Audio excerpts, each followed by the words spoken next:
NPS আৰু UPS দুয়োটাৰে বিৰোধী।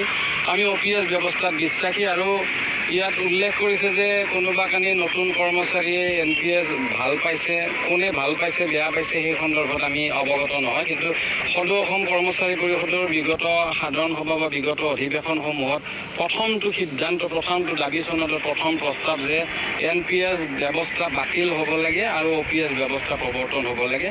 এনপিএছ, ইউপিএছ আৰু অপিএছ সন্দৰ্ভত সদৌ অসম কৰ্মচাৰী পৰিষদৰ স্থিতি স্পষ্ট আৰু অতি শীঘ্ৰে এই ডিআৰএছ এলাউন্সৰ যি এৰিয়া, এই এৰিয়াটো অতি শীঘ্ৰে দিব লাগে। এইটো আমাৰ প্ৰাপ্য, এইটো কোনো আমি খুজিবলগীয়া নহয় যে আমাক দিবলগীয়া নহয়। আমি এইটোৰ প্ৰাপ্য, আমি ডিজাৰ্ভ কৰোঁ আৰু এই প্ৰাপ্যটো আমাক দিব লাগে। এইটোৰ সেয়েহে চাবিদসকল আপোনালোকে নিশ্চয় শুনিলে যে সদৌ অসম কৰ্মচাৰী পৰিষদৰ ফালৰ পৰাও চৰকাৰক যি 5 মাহৰ এৰিয়াৰ আমি লাভ কৰোঁ আৰু কৰ্মচাৰীসকলে এৰিয়াৰ পোৱাটো এয়া প্ৰাপ্য আৰু সেয়েহে অসম চৰকাৰক অতি শীঘ্ৰে কৰ্মচাৰী পাবলগীয়া 5 মাহৰ এৰিয়াৰ টকাখিনি মোকলাই দিয়াৰ কাৰণে সদৌ অসম কৰ্মচাৰী পৰিষদে দাবী জনাইছে। সেয়েহে আপোনালোকৰ সৈতে জড়িত প্ৰতিটো খবৰৰ বাবে নিশ্চয় আমাৰ চেনেলটো ছাবস্ক্ৰাইব কৰি নাপাহৰিব। ধন্যবাদ।